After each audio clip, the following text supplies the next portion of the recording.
There's a question from the chat. Are stable chair conformations on the test? No. So that's a chapter 4 subject. Newman projections, conformations of ethane or butane, that's all chapter 4. I had intended to get to it before the exam, so there are questions about that on the practice exam, but they are not on the test. They will be on the next test. Please feel free to record that you have completed practice exam 1, even though you haven't done those particular questions. All right? I give you permission. It is honest and all of that stuff, so don't worry about that. We will get to that stuff later, but we'll focus on stuff through chapter 3 for this exam. All right. Any other questions? Okay. All right, so we're going to continue our discussion of non-covalent interactions. We talked last time about salt dissolving, about the strength of an ionic bond as being context dependent, and about how the most important context in OChem and in biology is aqueous solution. And so we talked about how, for example, a sodium ion and a chloride ion can easily dissociate in water because you're replacing the strong ionic interaction with lots of other interactions between water and the ions. All right? And the general principle that we need to think about is that these non-covalent interactions aren't as strong as covalent bonds, at least not in water, but that they can nonetheless have an impact on equilibria that are important in biology and in organic chemistry. All right, so I want to talk today about hydrogen bonding, and I want to talk today about solubility, about the hydrophobic interaction.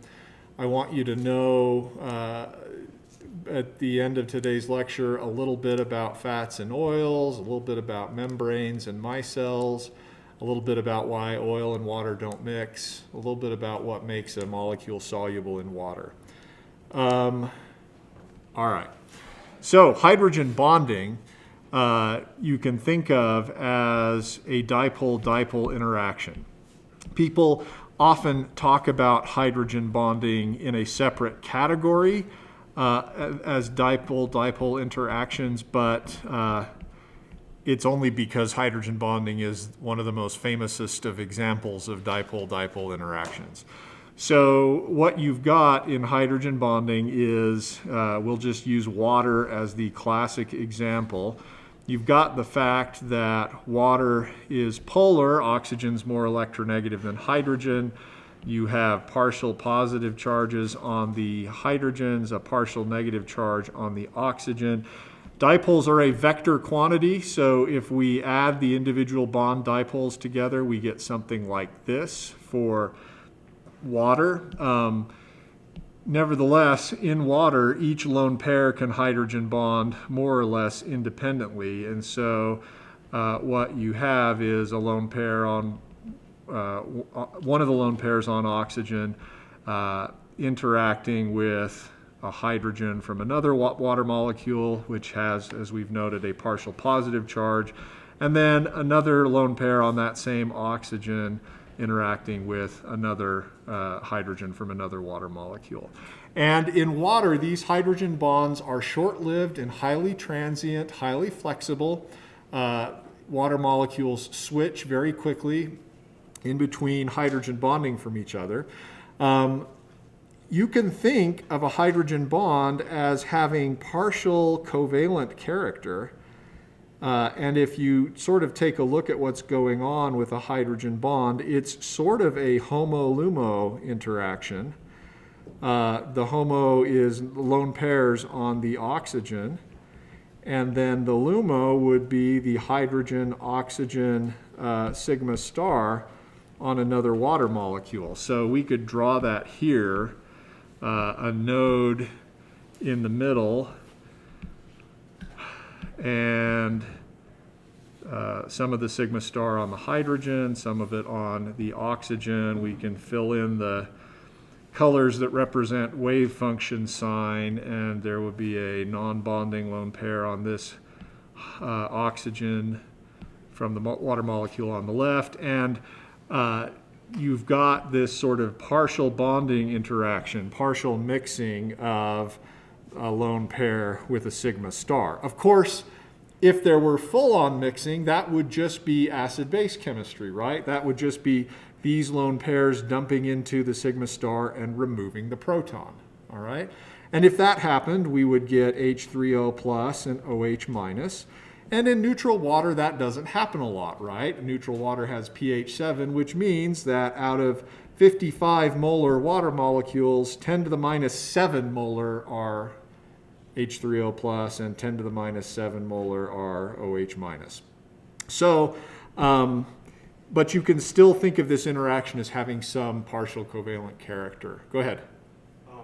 Every time I've seen this, they always draw the interactions with the hydrogen bonds, hydrogen with the other molecules, the other water's oxygen. Yeah. Can both the hydrogen and the hydrogen bond with the oxygen and the hydrogen of the other molecule? Are you asking, let me see if I understand what you're asking. The question is about specific ways in which water molecules can hydrogen bond. Are you asking about this kind of situation? Exactly. Okay. It looks reasonable on paper, and if this were just a localized charge issue, I guess I don't have a problem with it. In terms of the orbitals, though, if you think about where sigma stars point, this would be side-to-side overlap instead of end-on-end overlap. So my prediction is that this arrangement is probably not as stabilizing as that arrangement is. But yeah, it's a good question. And in a lot of other molecules, dipoles do align with each other like that when there's not specific orbital interactions. In water, I'm sorry, did I miss a hand? Okay. You can think of water as being so intimately hydrogen bound that it is difficult to know, and indeed impossible to know, which proton belongs to which oxygen. So I'm just going to try to illustrate this in a poorly illustrated way. I'm not showing here all of the other water molecules that would be involved in hydrogen bonding. Each oxygen can hydrogen bond with 2 other protons. So I'm only showing you some of the possibilities. I don't know what the little 3 thing there is. That looked like a symbol from Mr. Frodo's writing or something. But you can think of water molecules trading hydrogens very quickly.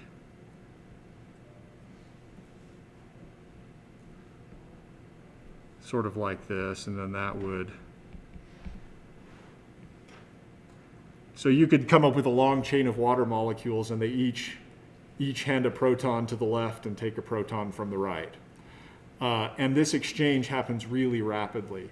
And what this means is if you had a glass of water and you put 1 extra proton in there, you think, oh, I just made 1 hydronium molecule, and if I go in there, I can find that hydronium molecule. You've sort of got a bunch of water molecules, and there's an extra proton being shared around them in there. So kind of interesting that way. The kinds of groups that can hydrogen bond are groups where you have hydrogen attached to an electronegative element. So you'd predict alcohols are capable of hydrogen bonding. Amines are capable of hydrogen bonding. HF is actually a really good hydrogen bond donor. Functional groups that we see as well, other functional groups that are capable of hydrogen bonding include acids and amides. And of course, hydrogen bonds show up all the time in biomolecules. I guess I'll point out that hydrogen bonding is responsible for the surface tension of water. So if you want to go home and get a bowl of, dump out your roommate's bowl of cereal that's still there on the table and rinse it out and put water in it, shake some pepper on it, and then put a drop of soap in it. You can see the pepper flee toward the edges as you break the surface tension of water. And then maybe for fun, you can take this warm soapy water and stick your roommate's hand in it or something in it while he's sleeping and get back at him for leaving the cereal on the table. I didn't actually say that, for the record. I'm sorry. That's going to get in trouble at some point. Roommates. When I got back from my mission, I lived with 5 other guys in this little apartment. It still exists. I drive by it occasionally just to remember how good my life is right now. The apartment complex was Sparks 2, and I think it's still standing. Maybe hasn't burned down yet. Little tiny apartments, guys just crowded in there. It was disgusting. Some of my roommates were so in love that they couldn't be bothered to wash their dishes. One of my roommates made, and you'd think it's been 20 years, I should just get over it, but it's still so disgusting. He and his girlfriend or fiance made corned beef and cabbage for St. Patty's Day in March. And in April, it was still there in the sink waiting for somebody to deal with it, which, being a martyr, I eventually did with indignation and all of that stuff. It was great when I could start living with just one roommate that I actually liked. I like these guys too, but it was great once I got married to deal with a lot fewer people than that. So if you've got roommates you're dealing with, I feel for you. But marriage doesn't solve everything, because pretty soon you have other little roommates and they're really even less concerned with cleanliness than the 20-year-old guys were. Why do I get off track? We've got an exam. Come on. All right. Hydrogen bonding shows up in biomolecules all over the place. For example, there are structures in proteins that involve hydrogen bonding. This little squiggly line represents an alpha helix. If you've had a biology class of some sort, you may know what I'm talking about. But if we zoom in on a portion of the alpha helix, what we will see is a carbonyl oxygen from a particular amide bond, hydrogen bonding with the nitrogen from another amide bond in this sort of fashion. And this kind of hydrogen bond happens all down the helix and is one of the things that is thought to hold the helix together. Though it's controversial, because you can imagine if that helix unfolded and the amide bonds, the carbonyl oxygens and the nitrogens were all exposed to solvent instead of each other, they're all going to be hydrogen bound with water anyway, right? And so the question to ask in many cases is, all right, are the hydrogen bonds you form more or less stable than the hydrogen bonds you break? And it can sometimes be a toss-up. The other place you will see hydrogen bonds show up in detail is in DNA, and I won't draw that structure. You can go look it up, but there are hydrogen. I don't want to draw the structure because I'm afraid I'll get it wrong. So now I have to do it. So this is one of the nucleobases in DNA. We'll use, I think, adenine. This is one of the nitrogens that is involved in hydrogen bonding. And this is the other. And it forms a hydrogen bonding, I believe, with a carbonyl oxygen and an amide nitrogen across the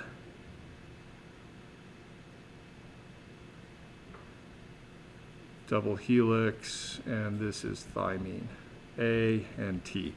And those hydrogen bonds actually contribute a lot of strength to the DNA double helix. The other base pair, which I won't attempt to draw for reals, is the GC base pair, and this has 3 hydrogen bonds. And GC base pairs are more stable than AT base pairs, and so if you make a DNA double helix and it's very rich in G and C, that double helix will be stronger and you'll have to turn up the temperature more to denature it than otherwise. Silly question, but what's the cross below or next to the nitrogens I keep drawing? Oh, the squiggly line just indicates there is other stuff over here. I could have put an R group there, but I will often use squiggly lines to indicate that. Sorry. Okay. Any questions you want to ask about hydrogen bonding? So let's talk about solubility in organic solvent. And to do this, I think we need to talk briefly about van der Waals interactions. These are listed as the least strong interactions. They are called induced dipole type interactions. And these are very, very short range, much shorter range than a full charge. In fact, it's suggested, I think, that they fall off as 1 over r to the 6. So you have to be really sort of close. Molecules have to be really close before induced dipole interactions matter. But imagine you have a long chain hydrocarbon and you've got lots of carbon-hydrogen bonds. The bonds aren't very polar. In fact, there's not a huge electronegativity difference between carbon and hydrogen. But you do have this long extended shape. And if we were to sort of plot the electron density, or maybe even the average wave function for this molecule, all the electrons that were in it, we would see something like this, just the cloud of electrons that surround the molecule. And if the molecule were on its own in a vacuum, in the gas phase, you'd expect the distribution of electron density to sort of be meh, sort of average, not particularly negative on one side or positive on the other side like we've seen before in alcohols or in acids. But an interesting thing can happen if two of these molecules start to get close to each other. One of the things you know about electrons is that like charges repel. And if you try to move these molecules too close, the electron-electron repulsion absolutely prevents them from getting any closer to each other. But at a certain distance, that electron-electron repulsion allows these two molecules to mutually rearrange their electron clouds. So let's use red for sort of a partial positive edge. And we're not talking about, I meant partial negative edge. We're not talking about a large amount of partial negative charge, nor are we talking about a permanent amount of negative charge. But the molecule will redistribute its electron density to be complementary to the other molecule that's near it. So we would have temporarily partial positive charge on this side and partial negative charge on the other side. That is as simple as the electron cloud leaning over just a little bit. Like in While You Were Sleeping, you know, it looks like he was leaning. Nobody knows that? It's an old, just a few, okay. Yeah. It's on, I think, Disney Plus. You should go watch it. It's a pretty decent movie. Anyway, you've got this temporary, transient, not uniform distribution of electron density that allows these molecules to endure each other's company and sometimes even stick to each other. And what I'm drawing here is a snapshot. This is not permanent, and in fact, it will switch polarity all the time. And it's related to the fact that electrons repel each other and don't move independently of each other because of that.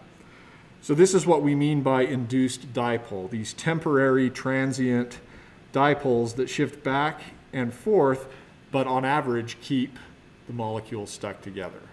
All right?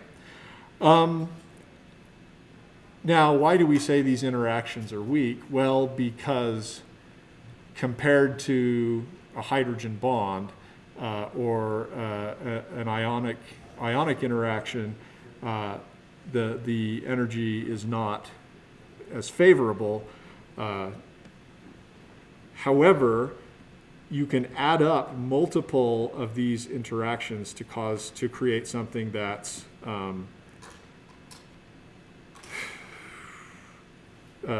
quite strong. And somebody's pointing out, and you pointing out rightly, that I made a mistake and put positive charges where I should put negative charges. I apologize for that. Thank you for noticing that. That's exactly what I meant. So my apologies there. All right. So what can explain the strength of these van der Waals interactions? With ion and hydrogen bonds, we had a sense for what makes them stronger. If ions are closer together, the interaction is stronger. For hydrogen bonds, if the two partners are closer together, that can make for a stronger interaction. A stronger electronegativity difference can make a stronger interaction. But what about these induced dipole interactions? Well, the one thing that matters perhaps most is contact surface area. This means the ability of two molecules to interact with and get close to each other. And the more surface area they expose to each other, the stronger the interaction can be. So, as an example, carbon for carbon, if you were to take butane versus, pentane versus this isomer of pentane. Looks like I'm a hippie or something. The isomer of pentane is got the 4 methyl groups and a quaternary carbon in the middle. And the van der Waals interactions here in this extended molecule are stronger than in this more compact molecule because the extended molecule has greater surface area.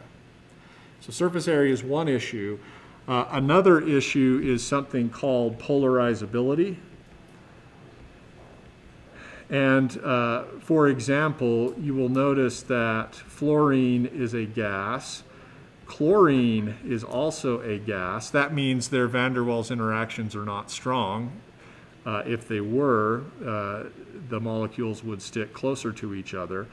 Bromine is a liquid, and iodide is a solid.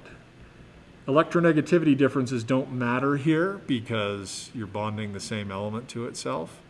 So what matters here is van der Waals forces. They are stronger in the solid and weaker in the gas. And the reason they're stronger in the solid is iodine is large and very polarizable, which means the reason it's polarizable is iodine's valence electrons are held far from the nucleus. They're shielded from the nucleus by the core shell electrons. And as a result, they're freer to move about and they're freer to distort from uniform distribution. What that means is that iodine molecules, if they approach each other, are able to generate larger temporary positive charges on one side and larger temporary negative charges on the other side, and that makes the van der Waals interaction stronger. Okay. Anything you want to ask about that? Go ahead. I think in the book it said that more compact molecules have a higher melting point. Is that, I don't know if that's wrong, because like up here it says that the more spread out molecules have higher, like more interaction with other molecules? Yeah, let's see about that. I know I haven't asked a question about melting point on the exam, so I hope that if I got this wrong, it will have a minimum impact on your futures. Contact surface area is the best. The more I know, the principle of contact surface area is correct as stated in your text. I think it's possible I've gotten wrong the issue as to whether the contact surface area can be greater or less depending on the shape of the molecule. So I think you are right. I think molecules that are compact and can pack together tightly experience greater van der Waals forces. The key issue is how tightly together they can pack. All right. So maybe an example that would be better in terms of dealing with van der Waals forces would be to consider triacylglycerols, which are fats and oils.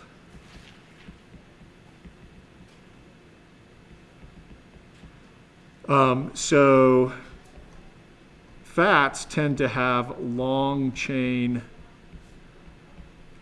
hydrocarbons where the number of hydrocarbons is anywhere between 12 and 18. And these are called saturated hydrocarbons because they don't have any double bonds. Oils tend to have long chain hydrocarbons with double bonds at some point in the backbone. And I'm just making up a structure at this point. I'm not sure if that's a real fat or oil, but again, you're looking at 12 to 18 carbons, and in many cases you have one or more double bonds. And then I'm not going to draw what this one is. So fats are generally saturated. Oils have some unsaturation. And the difference between fats and oils is fats are solid at room temperature, whereas oils are liquid at room temperature. And I'm going to actually, I had this printed out, and then in the rush to leave my office, I didn't bring my notes. So I'm going to see if I can actually bring it up on my computer here. It doesn't want to show me. Oh well. So be it. Oh wait, there it is. Sorry.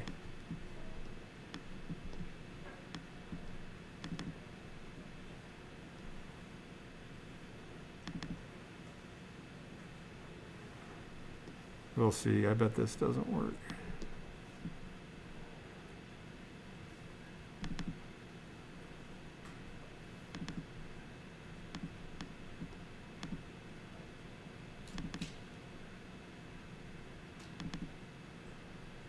Oh, good. Maybe it's going to work.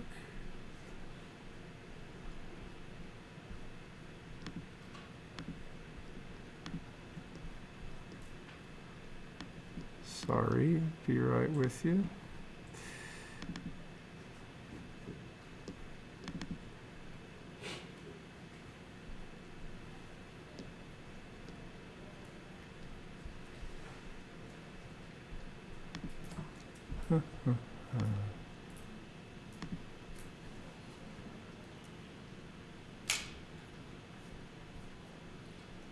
It's okay, because if I delay and don't get to stuff, then I have to take questions off the test, so yay.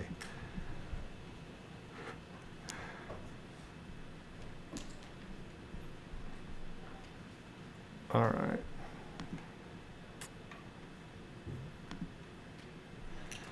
Okay, so let me give you some examples of saturated fatty acids, and we can look at some trends in their melting temperatures. So you may have heard the term fatty acid before. What does that mean? That's the carboxylic acid that is left behind once you break these ester linkages. Triacylglycerols are esters between a carboxylic acid and the alcohol glycerol, which when it's on its own looks like this. So you'll hear people talk about fatty acids, and what they're talking about is the long nonpolar part of the carboxylic acid. So for saturated fatty acids, we can have number of carbons in the chain. Of course, these aren't things to memorize. I'm just putting trends down so that we can talk about them. As we go from 12 to 16 to 18 to 20, the melting point gets higher and higher, 43, 63, 69, 77. That means you can almost be to the boiling point of water, and the 20 carbon chain fatty acid does not melt. All right. In contrast, if we think about unsaturated molecules, where we're going to write here number of carbons, we're going to put the position of the double bonds in the chain, and then melting point. 16 with a double bond at carbon 9, and it's a cis double bond, melts at 0, so you can have it out in the cold on a cold day and it's still liquid. 18 carbons, you put even more carbons, but still have a double bond. Melting temperature increases a little bit, but you can go up to 20 carbons, and if you have 4 cis double bonds, the melting temperature is Celsius. So even in like Antarctica, it's still liquid. Well, what's up with that? And the answer has to do with contact surface area, because we're talking about similarly sized molecules, right? Both this saturated fatty acid and this unsaturated one have the same number of carbons, and yet the melting point is so dramatically different. What's going on? And the answer has to do with what introducing that cis double bond does for the structure of the molecule. So let's just consider, since it'll be easier to draw, the 16 carbon fatty acid. So 2, 4, 6, 8, 1, 2, 3, 4, 5, 6, 7, 8, 9, cis double bond, 9, 10, 11, 12, 13, 14, 15, 16, versus the full unsaturated 2, 4, 6, 8, 10, 12, 14, 16. What's the difference between these two molecules? It turns out that the presence of this cis double bond restricts rotation around the bond between carbons 9 and 10. And that creates sort of a permanent kink or curve in the molecule. And that prevents individual fatty acids with the double bond from packing together quite as tightly as individual molecules from the saturated fatty acid. The long extended chain and ability to rotate results in closer contact surface area for the saturated fats, better contact surface area, and therefore stronger van der Waals interactions. But weaker van der Waals interactions here due to shape, which leads to lower contact surface area. All right. And we'll have more to say later, and maybe in 352, when you take that, you'll learn a little bit more about lipids. The presence of double bonds in fatty acids is what, when you hear about monounsaturated or polyunsaturated fats, these have multiple double bonds in them. You may have heard of omega-3 unsaturated fatty acids, and I'm going to draw one of these, at least part of the molecule, just from the tail. In chemistry, we often start to number distance from a particular position with Greek letters. So the carbonyl carbon is the position of interest, alpha, beta, gamma, etc. I haven't memorized the full Greek alphabet, and in any case, I'm not sure how many carbons you'd have to go through to get there, but we call the carbon at the very end of the chain the omega carbon, because that's the end of the Greek alphabet. And omega-3 fatty acids are fatty acids that have a double bond involving the third atom from the end. All right, so when you hear about omega-3 fatty acids, that just means there's a double bond there.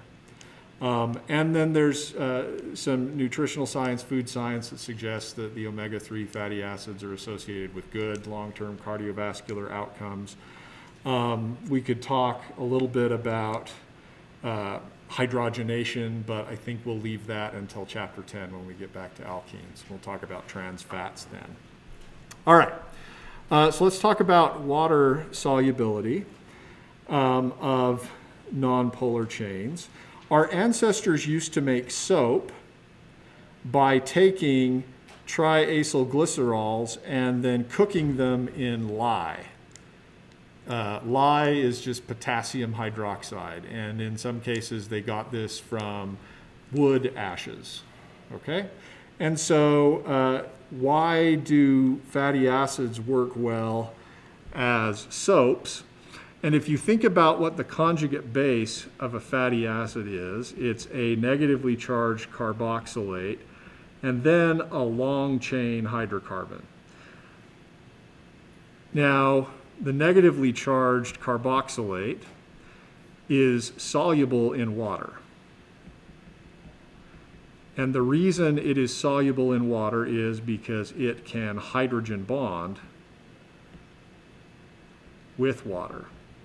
And it can actually participate in transient, short-lived,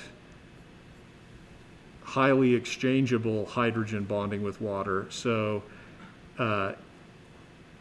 it's very easy for that carboxylic acid to fit right in with the rest of the water molecules. In contrast, the rest of this molecule is nonpolar, which means it can't hydrogen bond with water. So let's talk about what happens when something that can't hydrogen bond with water gets dissolved in water. Let's take a close-up look at what putting a nonpolar tail like this might do to the structure of water. Now remember, I told you that water on its own is very highly hydrogen bound, but those hydrogen bonds are transient and disordered. And if we think about that in terms of free energy, water on its own should have lots of H bonding interactions, hydrogen bonding interactions. So that means that would be an enthalpy situation, but it's also got lots of disorder. So that would relate to entropy. Okay? When you put a nonpolar molecule in water, the nonpolar molecule cannot hydrogen bond with water. And so water has to arrange itself.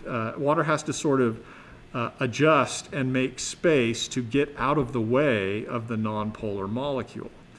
And what you end up with is a rigid ice-like coat of water molecules that surround the nonpolar molecule. They can't interact with the nonpolar water molecule. Getting ahead of myself. They can't interact with the nonpolar group, with the nonpolar molecule. And so I'm going to use this blue circle to represent the chain of water molecules that immediately surround the nonpolar molecule. We'll call this the first solvent shell. And it's very rigid because each water molecule can't be maximally hydrogen bound now. Remember I told you that in regular water, each water molecule is participating in, each lone pair on the oxygen is participating in a hydrogen bond. When you introduce this nonpolar molecule, some of those oxygen lone pairs aren't going to be able to participate in hydrogen bonds. So you lose some hydrogen bonding. To make up for that, the water molecules get closer together and strengthen. Holy Toledo, Batman, what are we doing there?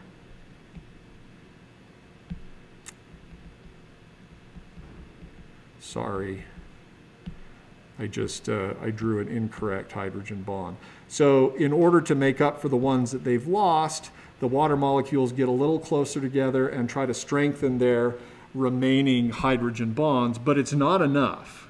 So you have a less favorable hydrogen bonding situation, and you lose entropy because the water molecules in the shell are highly ordered. So if you look at how enthalpy and entropy changes, we get less favorable hydrogen bonding. That means we change enthalpy by a positive amount. We lose entropy because the water molecules are rigid around this nonpolar core. So that means we lose enthalpy. And I'm sorry, we lose entropy. And if you remember that delta G equals delta H minus T delta S, these two situations, diminished hydrogen bond strength and diminished entropy, lead to an unfavorable delta G for the process of putting a nonpolar molecule in water. Okay? This is a bit complicated. You've heard that oil and water don't mix. This is why. It's not that the oil molecules are super highly attracted to each other, because van der Waals interactions are weak, right? The deal is that they cannot hydrogen bond with water, and water can't hydrogen bond with it. I guess that goes without saying. And so in order to accommodate the presence of the nonpolar molecule in water, the water molecules would have to arrange themselves in almost an ice-like cage around the nonpolar molecules where they have diminished hydrogen bond strength and diminished entropy, and that's unfavorable. So that means, we're talking about a process, that means dissolving a nonpolar molecule in water is unfavorable, which would mean that the opposite is true. Removing a nonpolar molecule from water should be favorable. And this is in fact what happens with the fatty acid molecules that we talked about that our ancestors used as soap. So I'm going to cartoon these a little bit. That sounds funner than it's actually going to be. Sorry about that. So green will represent the nonpolar head, the polar head group, and orange will represent the nonpolar tail. And if you have a molecule that has this kind of structure, it becomes energetically favorable for the molecules to self-assemble so that their nonpolar tails are not exposed to water. Okay, because remember, anytime you expose a nonpolar tail to water, you freeze out some water molecules as ice. And so it's favorable to bury all of those nonpolar tails. And so what this fatty acid molecule will do is arrange itself into a pattern that allows all of the nonpolar groups to be inside, shielded from water by the polar head groups. And just the key here will be, this is the nonpolar tail, this is the polar head group, and this is a fatty acid. That's a terrible color, sorry about that. And then this is what's called a micelle. And this works well as soap because grease molecules can be easily carried inside these spherical micelles, but they're overall soluble in water because they're encased in polar head groups. Okay? And this is what happens anytime you're washing your hands with soap. You're using these micelles. All right. Questions so far? Okay, now the interesting thing about micelles is the reason we form this spherical structure is because the overall shape of the micelle is sort of conical. So they tend to fit together into a sphere where the inside is nonpolar and the outside is polar. However, there are other kinds of molecules that have a slightly different shape. So if instead of a triacylglycerol, we just have a diacylglycerol, where these R groups are long chains, and then if we put a polar head group on, if we put a polar head group on one of those oxygens. This molecule is called phosphatidyl or phosphatidylethanolamine. And if we were to sort of cartoon it like we've done before, here is the green polar portion.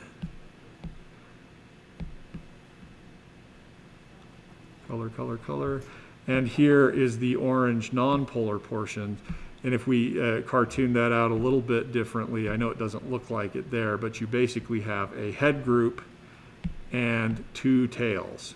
If you've taken a biology class, they've probably drawn that for you about what a lipid is, or a phospholipid is. And on the left is a chemical structure. The shape of the phospholipid, its sort of cross-section, is more of a cylinder. I can't spell cylinder. That's okay. Cylinder.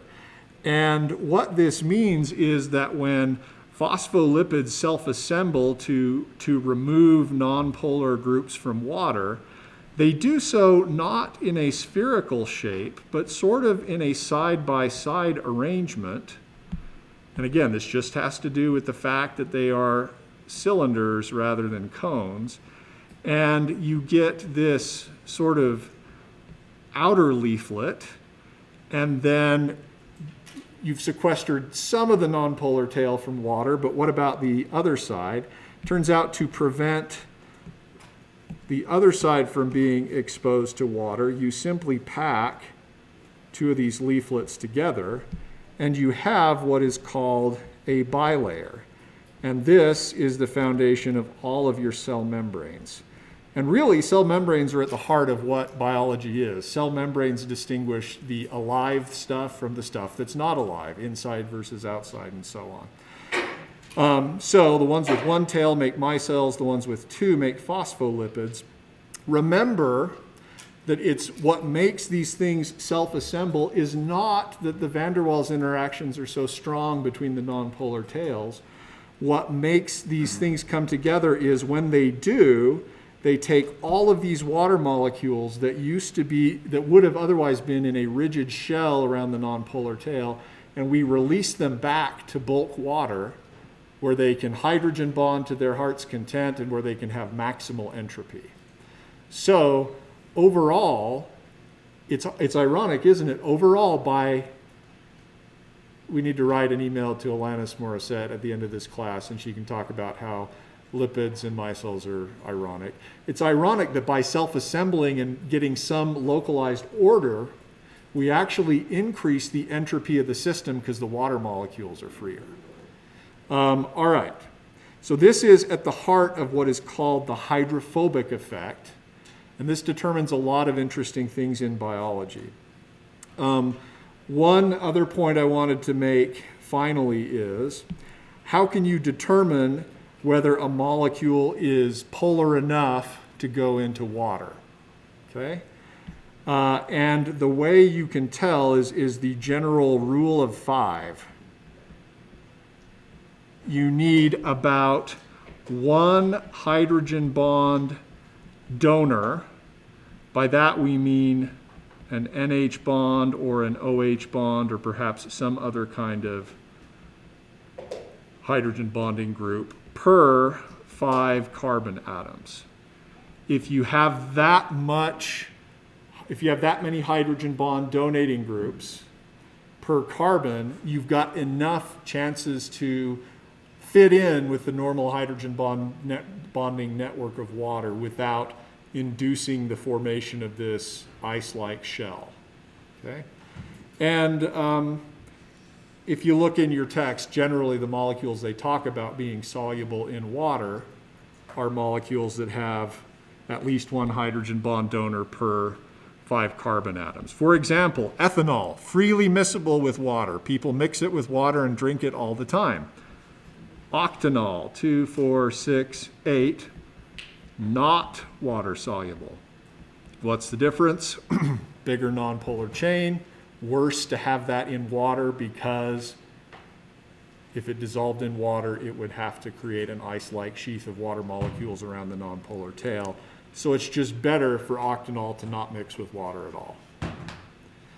Okay, I'm sorry, that was really fast, but I believe with that you are now prepared to face the exam. So, you're ready for the final boss of this particular level. So good luck, and don't get distracted on side quests. Yeah? Yeah, I will restate the topics that won't be on the exam. Anything from the stuff about conformations of organic molecules, Newman projections, chairs, that won't be on the exam. Sorry? And double bond equivalence won't be there either. Yeah, good.